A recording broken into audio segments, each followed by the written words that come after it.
আসসালামু আলাইকুম। আজকে আবারও পেয়ারা উঠালাম।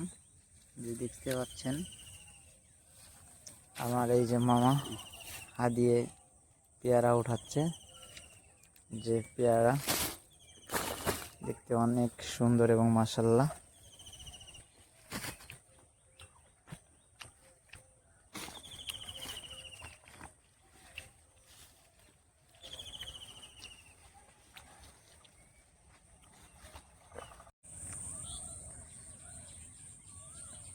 বস্তা লোড হচ্ছে আর এই যে একের পর এক ব্যাগ লোড হয়ে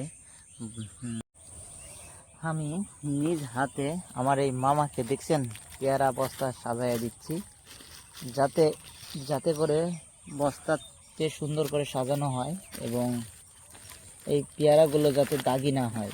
যদি দাগি হয়ে যায় তাহলে কাস্টমার আসলে এই পেয়ারাগুলো নিতে ইতস্তত বোধ করবে, পছন্দ করবে না। তাই গুছিয়ে সুন্দর করে সাজিয়ে আমি নিজ হাতে সাজাইয়া দিচ্ছি। দেখছেন এই যে পেয়ারা আবারও তুলতে যাচ্ছে, মামা আবার নিয়ে আসবে। ধন্যবাদ সকলকে।